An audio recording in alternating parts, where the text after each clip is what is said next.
Garip Sayat namlı eserden neyim için bu yet Jubaji desla yük takını bölüşüp qaytaylı, nomenklaştın vazgeçeyli dep turib aldı. Acaba bu yet Jubaji xisletler tağıdaki Amitabh Buddha avvallık sonra satvalardan korkmamdı. Öyle bakınlar bu yük takını bölüşüp kitaylı diyen gap nomenklaşsa bir ayıqlasın vazgeçeyli diyen gap. Bu avvallık sonra bilen rulayının en töven çekige janı elan kıvatıdı qarasаңlar. Onda olsa zat kim bu yet Jubaji'nin muşunda kapşırek oluşuğa aqtirek kıvatıdı. Mazmun qiziqadigan do'stlar meni go'nja qo'yib birdan yaxshi judak berib davomlanglar. Endi bu yerda Amitabh Buddha avvalgi suvarga nisbatan hech bo'lmasa Baylongmadek jim avtop menish, hech bo'lmasa Shasongdek apkashni ko'tarib boshqa chiqarlashni jim menib bu safarni tamomlash kerak. Hatto sunmayman o'xshash yuz xolgan qilib ancha-muncha odamlarni o'ltirib qo'ysimi, ancha-muncha odamga o'shni o'g'irlab yevasimi, chimentaq berib yenib kelsimi ish qilib, chuqum safarni tamomlash kerak. Qanday qilsang mayli-ki no'makli safarni taqatga chiqa voz kechishga bo'lmaydi. 10-chi qitimliq Tangsongning safari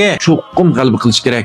Endi bu no'makli safari tarqalib ketdi deganlik Xislatlar tog'ining sharqqa bo'lgan strategiyasi mag'lub bo'ldi. Ularning bir qitimliq yuz dukildi degan gap. Endi buningga Amitabh Buddha avvalgi suvara qatorliqlar hargizmi yo'l qo'ymaydi. Bir umr ajr qilgan tursa buningga. Endi bu no'makli safarda bu yer Jubaji deslar mush chekka to'xtamay jang e'lon qilyotdi. To'xtamay qerishyotdi mushtonlar. Hatto bu yerga Sunukongmi o'ylab beqinglar Pakistan qalbasının vaqasida bir qitim öz mayilcha chimentaq qaytib ketgan. Keyin Jubaji berib akagandan keyin ikkinchi qitim qaytib ketishkimi petinamadi. Hatto Rossiyaga Maymunsha vaqasida o'zini qaslab o'ldirgan bilibmi ketib qolmadi. Nimishqa ma chekki jang e'lon qilsa bo'lmaydiganligini bildi bu qitim. Acaba buni ham Jubaji bilmay qolama? Undan biladi. Aqlliq cho'shqa bu o'zining manfaatiga taqishdiga shuga vaqtida. Lekin bu davomli qiyin shu chekka jang e'lon qilyotdi.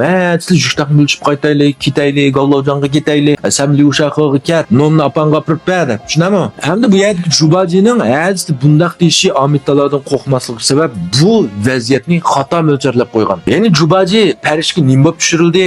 Bu odatga bir chang'ining amal mansibi yo'q. Bir odatga bir didak. Shuning chaqchaq qilib qo'yganligi uchun cho'shib surat tushiryapti. Endi bu tushirayotgandan keyin no'makli safar ma töndiga bu yerdagi Yuxuangdadi bulqin Tayshuanlovjinning yordami bilan bu bir ishpiyon bo'lib kirdi bu yerga. Buning aslidagi mansibi Tianfeng Yuanshuydi. Shuni Jubaji o'z ko'nglida meni o'z vaqtida ular nihoyat qadrligan, eng kuchlarni bergan chuqum aktidu yana. Baribir buni borsammi deb o'ylaydi o'z ko'nglida. Chuqum aktidu bir kunimiz bir kuni bu Amitabhni qo'shiq baramdim deb. Ikkinchidan bu Gollovjonga yana rasl ketkisi bor. U yerda bir xotini bor emasmi? Erish qolmay qolsam Mayagosin ketaman deb o'ylaydi. Lekin buni xato mo'ljarlab qo'ygan. Chunki bu Gollovjonnikilar, Gavsuylar, uydagilar alburni cho'shqini zerikkan. Shun rayibnaki buni yo'qotmoqchi bo'lgan bo'lsa ikkinchi bir qaytib kelmasin deb aytdi buni. Jubaji mandal desak osmon g'ozning sho'rpisi undanchilab yeydi cho'zizchil.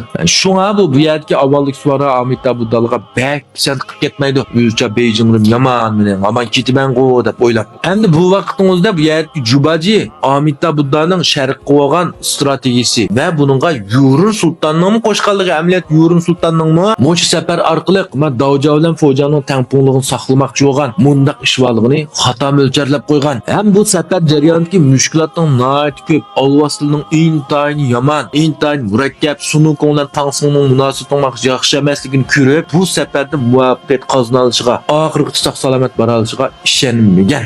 Baribir o'tirib mag'lub bo'lamiz deb o'ylagan.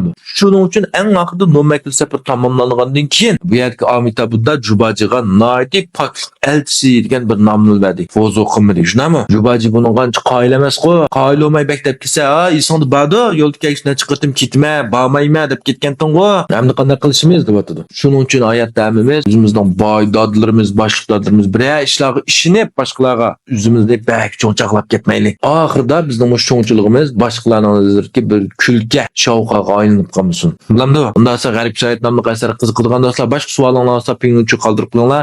Kechish bo'yicha davomli paranchimiz. Rahmat.